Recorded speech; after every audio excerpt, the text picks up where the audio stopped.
Ya, halo semua teman-temanku, apa kabarnya? Selamat datang di video terbaru saya. Seperti judulnya, saya akan membahas satu topik kenapa asuransi unit link seperti Aksa Mandiri punya, BRI Life punya, Devestera, kalau di Mandiri Solusi Perlindungan Jiwa itu unit linknya, kalau belum berubah nama, terus di BNI Life ada BLPM dan lain-lain. Kenapa asuransi unit link dari semua jenis asuransi di perusahaan asuransi saya katakan tidak cocok untuk tabungan sekolah anak. Nah, saya jelaskan alasan pertama. Sudah jelas karena ada potongannya gitu ya. Tapi kenapa asuransi unit link ini malah disebut sebagai asuransi pendidikan ketika ditawarkan pada nasabah? Nanti akan saya jelaskan. Yang jelas karena ada potongan, seperti Devestera BRI Life di tahun pertama dipotong 80% dari premi, di tahun kedua ada potongan 19% seingat saya. Jadi di tahun pertama tahun kedua itu ada potongan sebesar nominal yang saya sebutkan tadi presentasinya. Itu alasan pertama. Nah, kenapa asuransi unit link tidak cocok untuk tabungan anak sekolah? Alasan kedua, ini menurut saya yang membuatnya menjadi tidak cocok. Apa itu? Biasanya kebanyakan pengalaman saya, orang-orang tua itu nabung dana pendidikan untuk anak ketika 3 tahun lagi, 2 tahun lagi, bahkan 1 tahun lagi anaknya masuk sekolah. Nah, kenapa jadi asuransi unit link tadi yang saya sebutkan tidak cocok?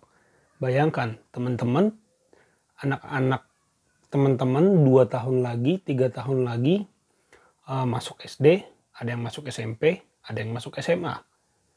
Teman-teman baru mengikuti asuransi unit link dengan istilah asuransi pendidikan tadi. Padahal kalau teman-teman simpen 500.000 per bulan dikali setahun saja sudah 6 juta. Katakanlah 3 tahun lagi mau masuk SMP. Kali setahun 500.000 itu udah 6 juta. Kali 3 tahun sudah 18 juta. Mungkin kalau di perhitungan teman-teman sudah cukup untuk beli tas, uang masuk, dan lain-lain. Teman-teman masukin ke asuransi. Nominalnya nggak akan 18 juta, pasti jauh di bawahnya. Kenapa? Karena ada potongan untuk membentuk yang namanya uang pertanggungan atau uang santunan kalau terjadi resiko meninggal dunia pada orang tua. Kayak gitu kan sebenarnya poin plusnya itu ada pada uang pertanggungan.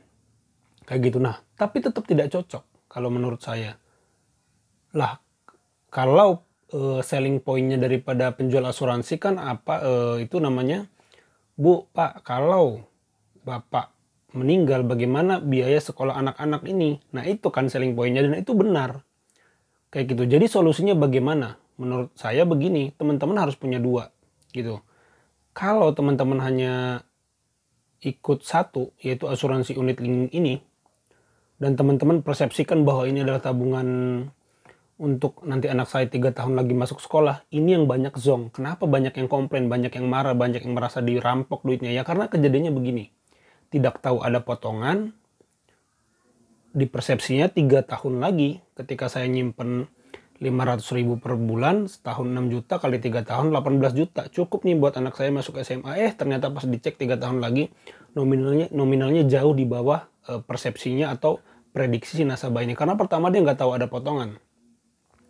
Kedua dia nyangka, oh enak nih dinabung di sini. Kalau meninggal dapat uang pertanggungan, tapi uang saya setelah 3 tahun 18 juta atau bahkan lebih. Karena yang ditunjukin biasanya ilustrasi dengan asumsi bunga tinggi 17%. Padahal itu asumsi. Boleh terjadi, boleh tidak.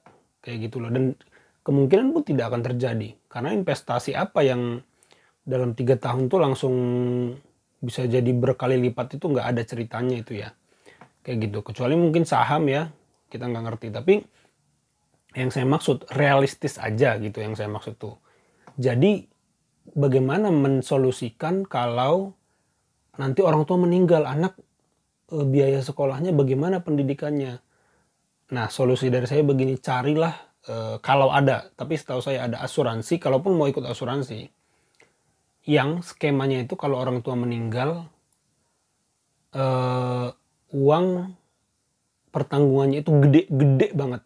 Jadi itu bisa jadi dana waris untuk si anak, bisa untuk sekolah, bahkan untuk hidupnya, kayak gitu. Tapi tetap harus punya tabungan yang lain, karena kan anak 3 tahun lagi sekolah nih, misalnya 3 tahun lagi sekolah, kita kan nggak ngarep resiko buruk terjadi kalau kita udah meninggal, nanti uang santunannya dikasih ke anak, tapi kan kita nggak mengharap itu terjadi gitu. Dan biasa kita mikir positif, tidak terjadi seperti itu, artinya ketika anak masuk sekolah kita masih hidup sebagai orang tua gitu kan. Nah artinya apa, tetap butuh yang tabungan pasti. Makanya kalau di Mandiri itu ada namanya tabungan rencana mandiri, ikutlah yang itu.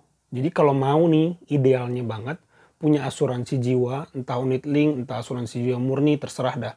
Pokok yang jelas memproteksi kalau terjadi risiko meninggal pada orang tua, dan anak punya, kita sebagai orang tua, saya belum orang tua sih, dan Anda sebagai orang tua punya dana waris, tapi di satu sisi Anda punya uang tabungan yang nominalnya pasti segitu ketika nanti anak masuk sekolah. Karena kan sudah diprediksi, ya pasti penjual asuransi akan jelaskan tuh, ya tapi uang sekolah naik tiap tahun.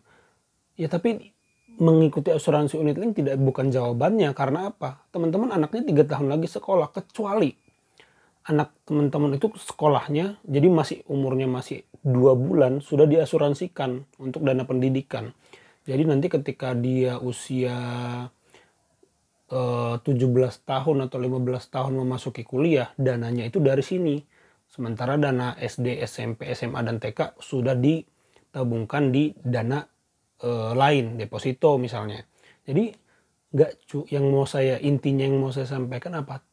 Tidak tepat dan tidak cukup satu lobang, satu tabungan gitu, nggak cukup. Gitu kalau mau ideal. Tapi kalau mau nggak ideal, tidak mau sangkut pautkan sama kalau orang tua meninggal gimana nanti sekolah anak bla bla bla, karena pikiran kita optimis kita masih hidup walaupun usia itu nggak ada yang tahu ya. Idealnya memang punya 2, asuransi jiwa dan tabungan biasa. Tapi kalaupun tidak mau berpikir negatif ke arah sana, terbaiknya itu menurut saya nabung biasa. Bahkan lebih baik teman-teman simpan uang di bawah kasur. Bukan masalah nyimpan di bawah kasurnya, tapi saya mau bicara nominalnya pasti gitu. Atau tabungan rencana mandiri, kalau BRI saya nggak tahu apa. Poin saya itu pada nominal pastinya, karena kalau mengejar nilai investasinya 3 tahun itu nggak akan signifikan, bahkan masih rugi kalau dimasukin ke unit link gitu. Jadi itu yang saya maksud.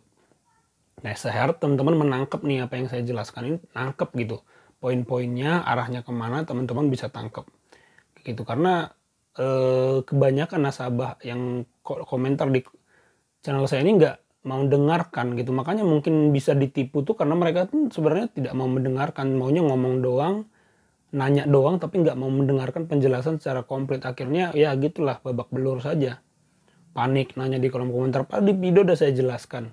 Kadang saya banyak nggak jawab pertanyaan yang sudah saya jelaskan. Kalau dia belum saya jelaskan pasti saya jawab gitu teman-teman, karena jawabannya itu nggak bisa pendek. Nanti kalau saya jelaskan pendek malah salah paham kan. Itu aja teman-teman, semoga video ini membantu. Terima kasih.